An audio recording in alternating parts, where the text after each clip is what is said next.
Kalender menunjukkan tahun 1929 dengan sebuah tungku buatan pabrik, yakni tungku terbesar yang pernah dibuat. Para buruh sedang mencetak sekeping cermin raksasa.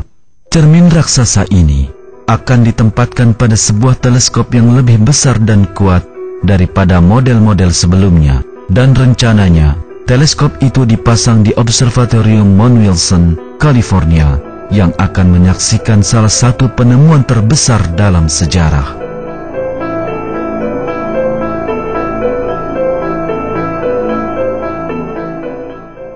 Edwin Hubble, seorang astronom termasyhur di masa itu, ialah orang di balik penemuan besar tersebut. Sebelumnya, Hubble menemukan galaksi-galaksi di luar bima sakti kita, hingga mengubah pandangan manusia pada alam semesta.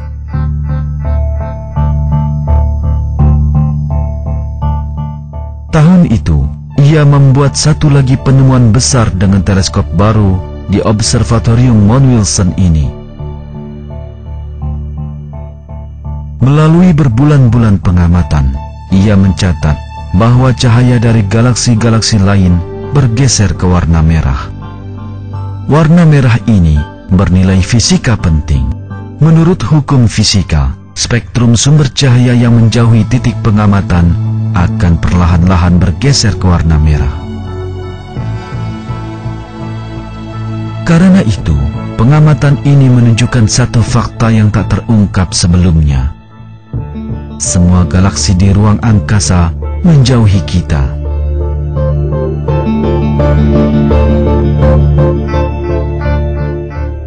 Penemuan ini berakibat tak terduga di dunia ilmu pengetahuan. Ilmu pengetahuan akan segera menegaskan satu kenyataan yang amat penting.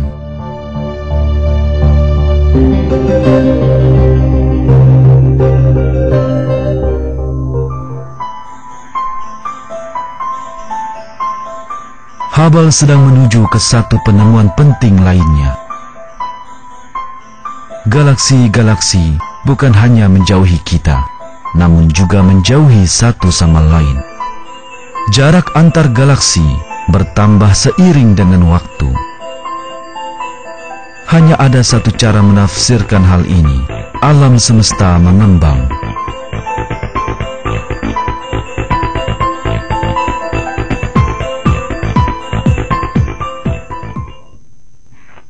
E is equal mc square, in which energy is third equal to. Nyatanya, mengembangnya alam semesta sudah pernah diajukan dalam sebuah teori ilmiah. Melalui perhitungan, Albert Einstein, ilmuwan terbesar abad itu, sampai ke kesimpulan bahwa alam semesta tidaklah tetap atau diam, melainkan terus-menerus mengembang. Akan tetapi, pada masa itu, model alam semesta diam adalah teori yang diterima, dan Einstein mengabaikan kesimpulan ini untuk menghindari menantang model itu. Belakangan, Einstein mengakui itulah kesalahan terbesar dalam hidupnya.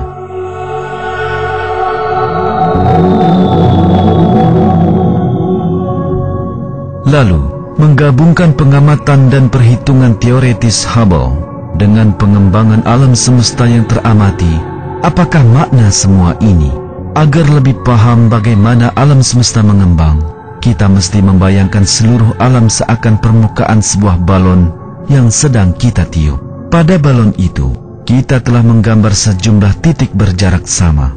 Bersama membesarnya balon, titik-titik tersebut kian menjauh satu sama lain. Ini memperlihatkan bahwa semakin kita mundur ke masa lampau, terus hingga ke awal waktu, kita akhirnya mendapati bahwa alam semesta tidaklah lebih dari sekedar satu titik tunggal. Perhitungan menunjukkan bahwa titik tunggal ini bervolume nol dan berkepadatan tak terhingga. Namun, ilmu pengetahuan tidak mengenal titik yang bervolume nol.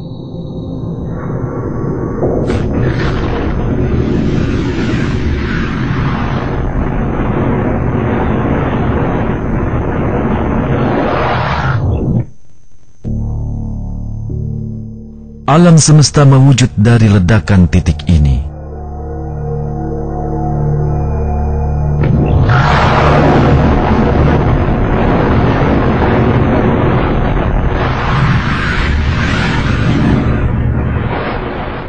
Ilmuwan menyebutnya Big Bang, yang berarti ledakan besar.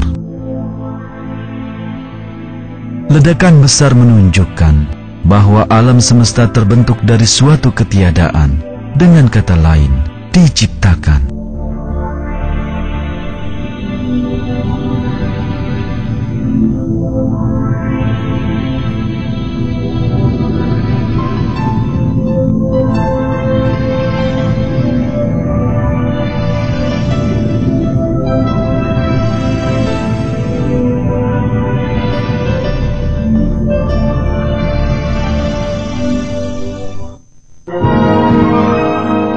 Selanjutnya akan kita lihat bagaimana fakta-fakta ilmiah ini sebenarnya telah dipaparkan dalam Al-Quran sejak dahulu.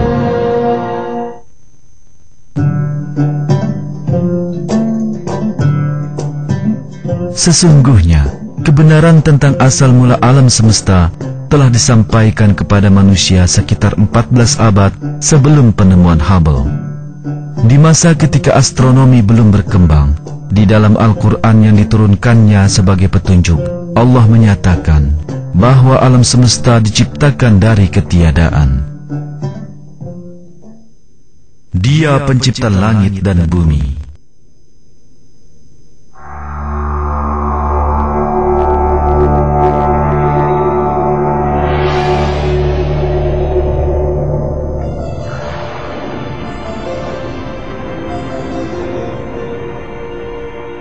Penelitian ilmiah mutakhir membuktikan bahwa semua materi yang saat ini membentuk alam semesta sebelumnya terkumpul di satu titik yang lalu menjadi terpisah. Namun, kebenaran yang diungkapkan teori ledakan besar ini telah disampaikan kepada manusia 1400 tahun lalu dalam Al-Quran. Dan apakah orang-orang kafir tidak mengetahui bahwasanya langit dan bumi itu keduanya dulu adalah suatu yang padu, kemudian kami pisahkan antara keduanya.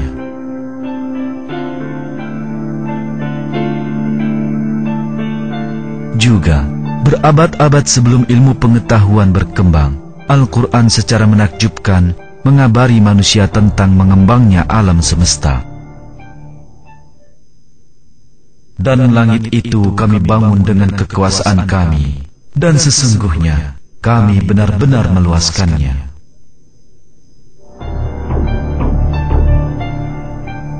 Semua fakta yang terungkap sebagai hasil penelitian ilmiah abad ke-20 sebenarnya telah disebutkan dalam Al-Quran 14 abad yang lalu, dan ini sekali lagi memperlihatkan bahwa Al-Quran itu firman Allah.